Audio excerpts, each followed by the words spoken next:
it's Eric from videolux.org, and I've got some news. I'm quitting my job, my corporate career of 16 years, and I'm moving to live in the Philippines. I've been commuting to the Philippines for work for about 4 years now, and it's been a fantastic opportunity, one that I'm very thankful for. It's also been a bit of a mixed bag. It has been great spending 2 months of winter in the tropics every year, but it adds up to about 160 hours on an airplane each year. I've watched all the Vin Diesel movies on flights to Manila.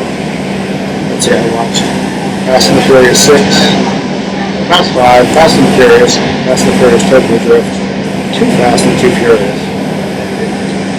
And of course, the Fast and the Furious, but I saw that one before. Oh, I wanted to see that. I manage the BPO teams that do the work that I used to hire Americans to do before the corporate trend was to send that work offshore. But don't hate the playa, hate the game, because it was really only a matter of time before the corporate trend was to send the management of the BPO teams offshore as well. Each year, I watch more of my US colleagues get their walking papers, and I wonder, will this be my year too? But all of that aside, I've really simply come to love living in the Philippines. And if I wasn't going to be traveling there for work, I might as well be traveling there to live. Now that's easier said than done. I just could not wrap my head around leaving a corporate career of 16 years with the same company. And it was becoming apparent that with less and less travel on my itinerary, I was unfulfilled in the job. It wasn't as inspiring or challenging. It didn't feel like I was making a difference, or a difference that mattered.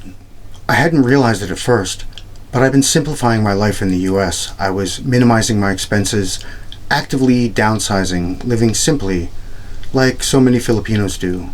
But it was 2 personal losses that was the catalyst for me to realize how precious every day is, and how precious every moment is. I was no longer willing to live a lifestyle that was a constant battle just to maintain a balance between professional and personal time. Work always overbalanced, and it was starting to impact my health and definitely my happiness. So that was that, I thought.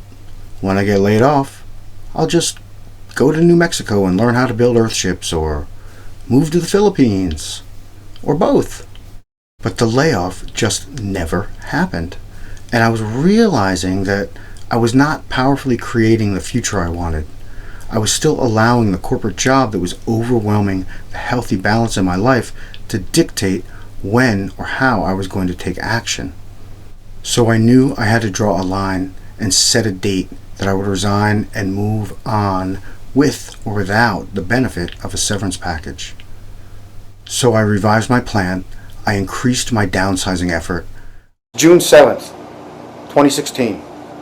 I'm in the United States, and I'm done. I'm over it. Voila. So this is supposed to be the working studio room of the apartment that I live in, and just take a look at what a mess this place is. What a disaster. That's the green screen. That's supposed to be a closet. That's supposed to be the computer workstation. This is my 52 Strat. This is the pod. Where's the damn amp? This is the bossest amp ever. This is junk. See, that's junk. Guess what? That junk isn't going to make the cut. Started selling, donating, gifting everything I own. I started looking at ways in which I could further reduce my living expenses. I moved. I gave up conveniences like a parking space, washer and dryer, even a kitchen sink.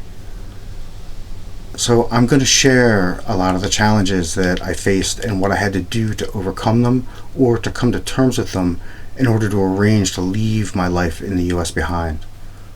This coming to terms often required a shift in my perspective, or taking advice from a mentor, dealing with loss, and taking on growth challenges. It's brought self-discovery and even a need to reinvent myself. So for me, one of the biggest challenges was just my stuff. It all began with my stuff, my belongings, my junk. I was spending way too much time dealing with it or paying for a space that allowed me to manage it. Studies have shown how clutter can inhibit focus and detract from effectiveness. So instead of attempting to continue managing my stuff and the time and expense to deal with it, I chose to eliminate it. And let me tell you, it was not as easy to do as I thought it was going to be. This is where I started. Check it out. Sa ukay-ukay. Sa ukay-ukay ako papunta. Ngayong araw, ang malaking ukay-ukay. So ukay-ukay Kano style is called flea market.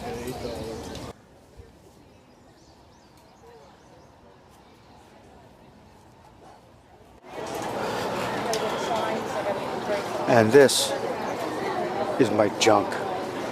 It's all gotta go.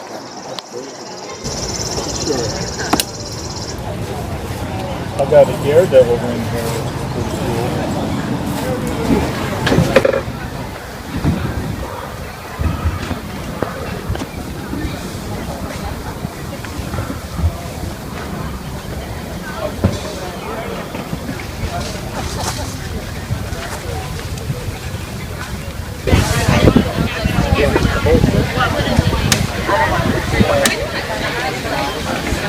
So I did, and that was it.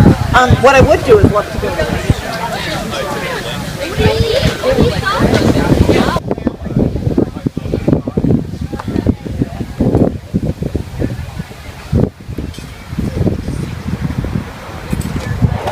Here at the flea market, the ukay-ukay sa Valley Forge, Pennsylvania, I find that one man's treasure is another man's trash, or perhaps it's the other way around. One man's trash is another man's treasure. It's amazing to watch people pick through your junk and simply discard it or recognize it for the true treasure that it was. I mean, after all, why did you hang on to it for 5, 10, 15, or 20 years, right? Because it's not junk. It's gold, baby. 50 cents. Take it.